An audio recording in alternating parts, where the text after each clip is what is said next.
बिस्मिल्लाहिर्रहमानिर्रहीम। अस्सलाम वालेकुम। मैं हूं फ़हीम अख्तर, एक और नए वीलॉग के साथ हाज़िर खिदमत हूं। नाजरीन, इस्लामाबाद यानी वफाकी दारुल हुकूमत में बलदियाती इंतखाबात से वफाकी हुकूमत और इलेक्शन कमीशन मुसलसल भाग रहे हैं।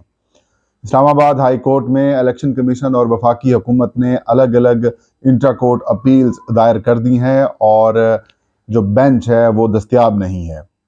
इसी तरह पाकिस्तान तहरीक इंसाफ और जमात इस्लामी, जिन्होंने इस्लामाबाद हाई कोर्ट में इलेक्शन कमीशन ऑफ पाकिस्तान का 27 दिसंबर को वो फैसला जिसमें इलेक्शन कमीशन ने बलदियाती इंतखाबात मुलतवी कर दिए थे और नए शेड्यूल और नए हल्का बंदियों के मुताबिक जो इंतखाब है वो कराने का ऐलान किया था, तो इलेक्शन कमीशन ऑफ पाकिस्तान के इस फैसले को इस्लामाबाद हाई कोर्ट में चैलेंज किया गया था और इस्लामाबाद हाई कोर्ट ने 30 दिसंबर को ये हुक्म दिया तकरीबन 5 बजे के करीब कि इलेक्शंस जो हैं वो 31 दिसंबर को कराए जाएं। 31 दिसंबर गुजर गया, इलेक्शन कमीशन ने इंतखाबात नहीं कराए।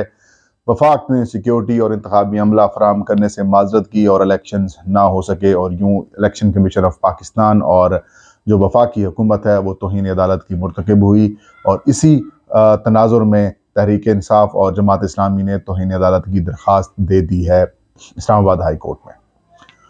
आज नया साल है और नए साल के पहले रोज़ ही वफाकी हुकूमत को सदर मुमलिकत डॉक्टर आरिफ अलवी ने एक बड़ा झटका दिया है।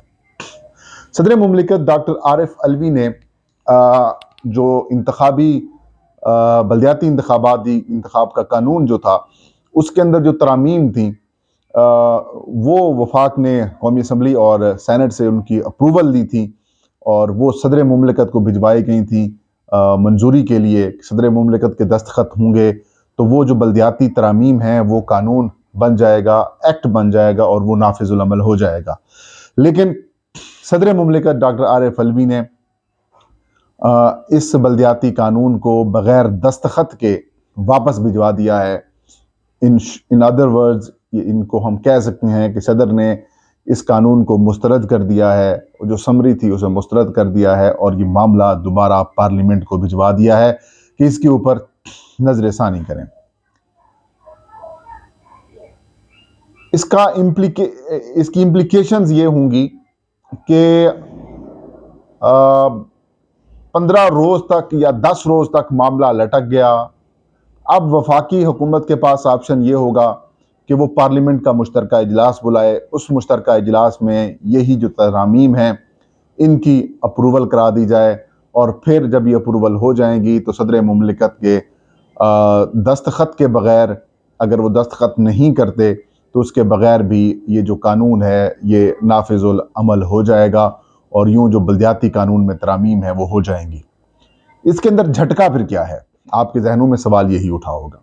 इसके अंदर नाज़रीन झटका ये है क्योंकि इस्लामाबाद हाई कोर्ट हुक्म दे चुका है कि 31 दिसंबर को इंतखाबात कराए जाएं और वफाकी हुकूमत की दरख्वास्त के ऊपर इलेक्शन कमीशन ऑफ पाकिस्तान ने वो मौक़िफ़ तस्लीम किया और ये कहा कि जी बलदियाती कानून में तरामीम भी हो चुकी हैं, मेयर डिप्टी मेयर का इलेक्शन भी बराह रास्त करने का हुक्म दिया गया है, यह जो कानून साजी है वो की गई है और जो इस्लामाबाद की यूनियन काउंसिल्स हैं उनकी तादाद भी 101 से बढ़ाकर 125 कर दी गई है।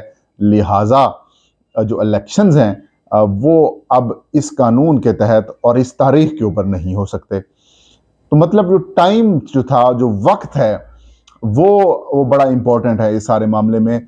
और झटका ये है कि जिस उजलत में सेनेट का इजलास सदर मुमलिकत को भिजवाया गया था, समरी रिक्वेजिशन, सदर ने वो नहीं बुलाया इजलास और फिर बाद में हुकूमत ने रिक्वेजिशन की और चेयरमैन सेनेट सादिक संजरानी जिन्होंने आजकल अपनी जो पोजीशन है वो थोड़ी सी तब्दील की हुई है, उन्होंने इजलास फौरी तलब किया और 4 बजे के करीब रिक्वेजिशन हुई और 5 साढ़े 5 बजे वो इजलास तलब कर लिया गया और आधे घंटे या 15 मिनट के नोटिस के ऊपर वो जो कानून है उसमें तरमीम कर दी गई। तो एक तो उजलत का मुजाहरा किया गया क्योंकि इससे ये जाहिर होता है कि वफाकी हुकूमत चाहती थी कि किसी ना किसी तरीके से इंतखाबात रुकवाए जाएँ और इंतखाब वो रुकवा दिए गए। इलेक्शन कमीशन ऑफ पाकिस्तान के साथ उनकी मिली भगत जो है वो बड़े बुरे तरीके से एक्सपोज हुई और इस्लामाबाद हाई कोर्ट में जब मामला गया तो इस्लामाबाद हाई कोर्ट ने कहा कि किस कानून के तहत आपने इलेक्शन मुलतवी किए हैं, तो वहाँ पर ना तो अटॉर्नी जनरल के पास जवाब था और ना ही इलेक्शन कमीशन ऑफ पाकिस्तान के हुकाम जो डीजी लॉ मोहम्मद अरशद खान साहब वहाँ पर मौजूद थे, उनके पास कोई जवाब नहीं था। तो इलेक्शन कमीशन ऑफ पाकिस्तान को अदालत ने हुक्म दिया कि आप 31 दिसंबर को इलेक्शन कराएं। इलेक्शन कमीशन ऑफ पाकिस्तान ने इंतखाबात नहीं कराए। 27 किलोमीटर का रकबा था, 14 आपके रिटर्निंग ऑफिसर्स थे, हर रिटर्निंग अफसर का 2 से 2.5 किलोमीटर का एरिया था। अगर करना चाहते तो नहीं कर सके। लेकिन इसके अंदर भी एक बड़ा सवाल ये है कि इलेक्शन कमीशन ने ये खुद से अज्यूम कर लिया कि इस्लामाबाद हाई कोर्ट में चाहे ये पिटिशनर्स चले जाएं, इस्लामाबाद हाई कोर्ट से भी हमें फेवर मिलेगी, और इसलिए उन्होंने जो ऑफिसर्स या फिर जो स्टाफ, जो इंतखाबी अमला, इन्होंने इंतखाबात की मुआवनत या फिर उनकी ड्यूटियां जो उन्होंने लगाई हुई थी उनको छुट्टियां दे दी। इलेक्शन कमीशन हुकाम ये कह रहे हैं कि हमने छुट्टियां नहीं दी। भाई कैसे आपने छुट्टियां नहीं दी? आपने जब इलेक्शन ही मुलतवी कर दिए तो आप जो डिस्ट्रिक्ट रिटर्निंग ऑफिसर साहब थे या जो इलेक्शन कमीशन के लोकल गवर्नमेंट विंग है या फिर इलेक्शंस विंग है, वो कह सकते थे कि भाई मामला सब जुडिस हो चुका है, इस्लामाबाद हाई कोर्ट ने हमें नोटिस जारी कर दिया है, लिहाजा आप इंतखाबात की तैयारी के लिए अपने आप को मुकम्मल तौर पर तैयार रखें। लेकिन इलेक्शन कमीशन ने कहा कि नहीं जी, गेम फिक्स है, मामला ठीक है, आप सुकून करें, आप रेस्ट करें। मतलब इसका ये है कि इलेक्शन कमीशन भी इंतखाबात नहीं कराना चाहता था। इसलिए ये टाइमिंग बड़ी ज़रूरी है। पीर से या फिर मंगल से इस्लामाबाद हाई कोर्ट में इंटर कोर्ट अपील और इलेक्शन कमीशन के खिलाफ तौहीन अदालत केसेस की या फिर जो दरखास्तें हैं उसके ऊपर समातें होनी है। उस समात के वक्त तक इंतखाबात का जो बल्दियाती कानून में जो तरमीम है वो अभी तक कानून नहीं बना होगा। अगर सदर उसके साइन कर देते तो फिर शायद अदालत इनको रिलीफ दे देती, लेकिन सदर ने साइन नहीं किया, मामला दोबारा पार्लियामेंट की तरफ मुंतकिल कर दिया है। तो अब जो टाइमिंग है वो बड़ी इंपॉर्टेंट है, और जिस वक्त इस्लामाबाद हाई कोर्ट में मामला ज़ेर समात होगा उस वक्त बल्दियाती कानून नहीं बना होगा, और इस्लामाबाद हाई कोर्ट ये कहने की हक बजानिब होगी कि आप तौहीन अदालत के मुर्तकिब हुए हैं, आपने इस्लामाबाद हाई कोर्ट के हुक्मनामे की तामील नहीं की, लिहाजा आपके खिलाफ कार्रवाई बनती है।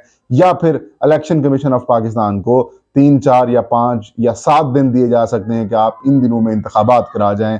तो यूं बल्दियाती कानून साजी की कोशिश के बावजूद भी अगर इलेक्शंस हो जाते हैं तो ये वफाकी हुकूमत की साल 2023 की सबसे बड़ी नाकामी तस्वुर की जाएगी, क्योंकि आप कानून साजी भी कर रहे हैं, आपको हर तरह से सपोर्ट भी मिल रही है, इदारा जाती सपोर्ट मिल रही है। इदारा जाती से मुराद ये कि इलेक्शन कमीशन आपको मुकम्मल सपोर्ट और मुआवनत कर रहा था, लेकिन इसके बावजूद भी आपको इंतखाबात कराने पड़े हैं।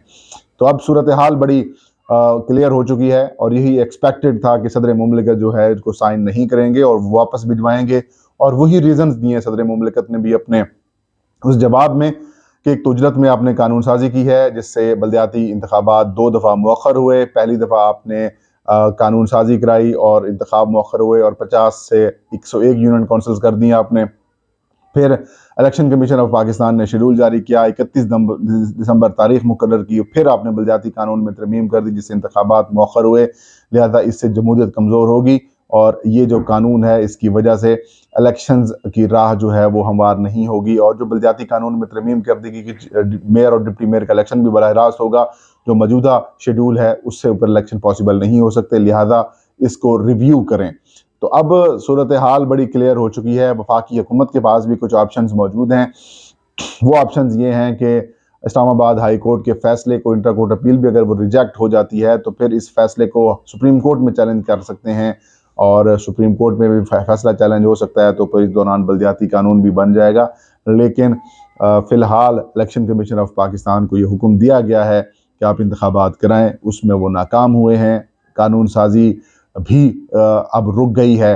तो अब टफ सूरत हाल है, टफ टाइम शुरू हो चुका है इलेक्शन कमीशन और वफाकी हुकूमत के लिए। अब इस्लामाबाद हाई कोर्ट जो कि पहले ही दबाव का शिकार है, बिलखुसूस चीफ जस्टिस आमिर फारूक के आने के बाद एक ऐसा तासुर अवाम उन्नास में फैला जा रहा है कि ये जो इस्लामाबाद हाई कोर्ट है ये तो मुस्लिम लीग नून को यानी कि वफाकी हुकूमत को बहुत फेवर कर रही है। आज़म सवाती ने भी chief justice Islamabad high court के ऊपर जो है वो अदम एतमाद का इजहार कर दिया है, और उसके बाद ये ड्यू था जस्टिस अरबाब ताहिर की जानिब से ये जो फैसला आना था, ये ड्यू था थोड़ी सी न्यूट्रलिटी शो करने के लिए, नहीं तो ये तासुर बड़ा फैलता जा रहा था, लोग सोशल मीडिया के ऊपर डिस्कशन शुरू कर चुके थे। तो अब chief justice Islamabad high court के ऊपर भी ये भारी जिम्मेदारी है कि वो इस सारी सूरत हाल से अदालत की जो इज्जत और जो तौकीर है वो किस तरीके से बहाल कराते हैं। बहरहाल all eyes on Islamabad high court. अगला हफ्ता बड़ा इंपॉर्टेंट है, क्रूशल है, लेकिन पहला झटका साल के पहले दिन ही सदर मुमलिकत ने वफाक को लगा दिया है। यह था आज का वीलाग। मुझे इजाज़त दीजिए। अल्लाह हम सब का हामी नासिर हो।